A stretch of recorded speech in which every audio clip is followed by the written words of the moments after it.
మామిడికాయలు ఇప్పుడే కదా పచ్చడి పెట్టుకునేది.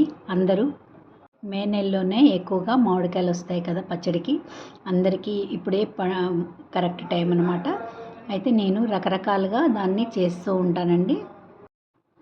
ఒక 20 మామిడికాయలు అయితే తీసుకొచ్చారు. మా మనవడికి తురిమిన పచ్చడి కావాలన్నాడు. హలో అండి, నమస్తే. మా మనవడి కోసం ఈరోజు మామిడికాయ గుజ్జు పచ్చడి చేశాను. మామిడికాయ పచ్చడి కోసం అయితే పుల్లటి మామిడికాయలు ఒక 20 తెచ్చామండి. అందులో నుండి ఒక 10 కాయలు తురిమిన పచ్చడి చేశాను. ఇలా ముందుగా తొడిమలు తీసుకొని నీళ్ళల్లో వేసుకున్నాను. ఎప్పుడైనా కూడా నేను ఇలాగే చేస్తాను. ఒక 2 గంటలు నీళ్ళల్లో ఉంచి తర్వాత తీసి అస్సలు తడి లేకుండా తుడుచుకుంటాను. చాలాసేపు ఆరనిస్తాను. ఇలా తురిమి చేసిన పచ్చడి చపాతీలోకి, ఉప్మా, ఇడ్లీలోకి చాలా బాగుంటుంది. ఎప్పుడైనా కూడా మేము అలా 2 రకాలు 3 రకాలు చేస్తాం. మామిడికాయల్ని వెరైటీగా వేరువేరుగా చేస్తూ ఉంటాం. మామిడికాయలు కూడా ఇంకా పుల్లగా ఉంటేనే బాగుంటుందండి పచ్చడి. మెంతులు వేయించుకున్నాను. దోరగా ఇలా వేయించుకొని మెత్తగా పొడి చేసుకున్నాను మిక్సీ జార్లో. అన్నింటికీ కలిపి వేయించాను. నేను 20 కాయలకి ఒక 100 గ్రాములన్నీ మెంతులు తీసుకున్నానండి. మన ఇష్టము, ఎక్కువైనా తక్కువైనా వేస్తూ ఉంటారు కొందరు. ఒక్కొక్కరు ఎక్కువ వేస్తారు. అలా నేనైతే ఇన్ని తీసుకున్నాను. ఇంకా అందులో నుండి కొన్ని ఇంకా ఆవాలు కూడా మెత్తగా పొడి చేసుకున్నాను. అవి కూడా 100 గ్రాములు. వీటిల్లో మిక్సీ పట్టేటప్పుడు కొద్దిగా ఉప్పు వేసి పడితే కన్నర్ రాకుండా ఉంటుందంటారు. ఇవి సన్న ఆవాలు తీసుకున్నాను నేను. వీటిని ఇప్పుడు మిక్సీ జార్లో వేసి పొడి చేస్తాను. మెంతుల పొడి, ఆవాల పొడి, ఇంకా జీలకర్ర కూడా వేసాను. అందులోనే మెంతుల్లో అన్నీ పొడి చేసుకున్నాను. ఇవేమో తాలింపు కోసము జీలకర్ర, ఆవాలు తీసి పెట్టుకున్నాను. ఇంగువ ఇవన్నీ రెడీ చేసుకున్నాను. ఉప్పు, కారం, వెల్లుల్లిపాయలు కూడా ఒలిచి పెట్టుకున్నాను. ఇవన్నీ వేస్తే పచ్చడి గుమగుమలాడుతూ ఉంటుంది కదా, అందుకని వెల్లుల్లిపాయలు పొట్టు తీసుకుని రెడీగా చేసి ఉంచుకున్నాను. కారం అయితే ఎవరెస్ట్ తీకాలాలు వేసానండి. మీ ఇష్టం, ఏదైనా వేసుకోవచ్చు. ఇప్పుడు వీటిని మామిడికాయలని పొట్టు తీసి మెత్తగా తురుముకుంటాను. మనం క్యారెట్ హల్వా కోసం తురిమినట్టుగా తురుముకోవాలి వీటిని. ఇదంతా గుజ్జు రెడీ చేసుకొని ఒక 5 కాయలు, ఇంత పెద్దవి 5 కాయలు తురిమానండి.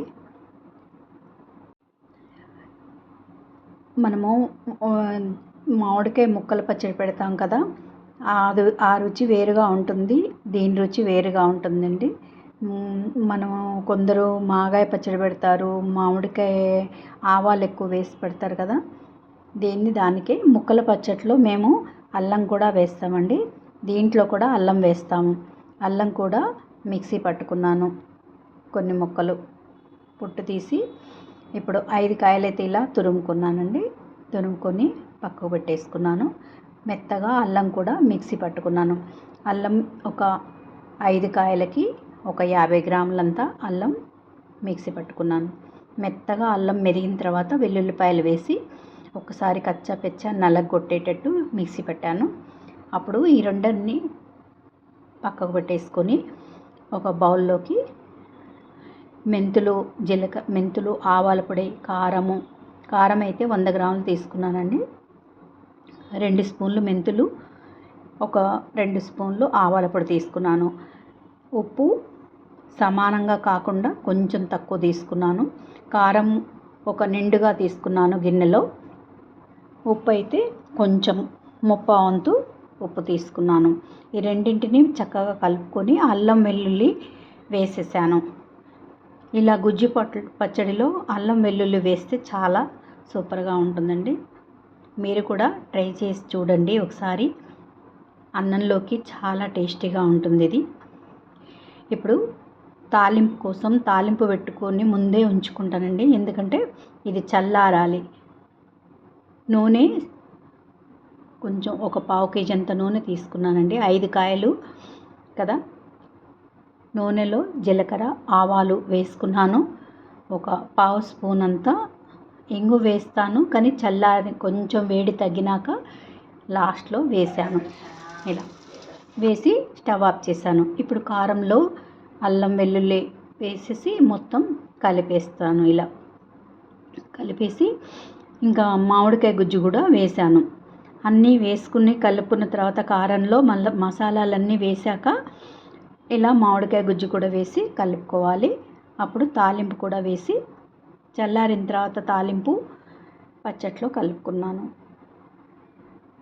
విడివిడిగా 5 కాయలు ఒకసారి తురుముకొని పెట్టాను.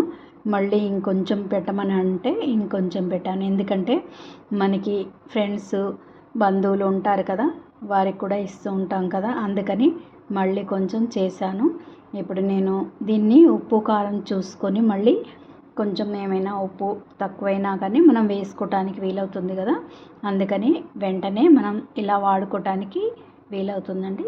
తాలింపు వేసాను. ఇప్పుడు దీన్ని ఇంకొక 5 కాయలు కూడా మళ్ళీ తురిమి పెడుతున్నాను. ఇదండి ఉప్పు ఎలా ఉందని ముందు 5 కాయలు చెక్ చేసి చూసాను. 5 కాయలకి ఇదే కొలత ప్రకారం మళ్ళీ సేమ్ పెట్టాను. కరెక్ట్గా పర్ఫెక్ట్గా వచ్చిందండి ఇది.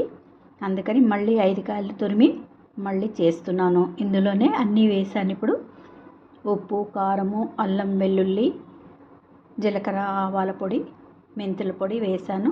వేసి కలుపుకున్న తర్వాత ఈ గుజ్జు వేసి కలుపుకుంటాను.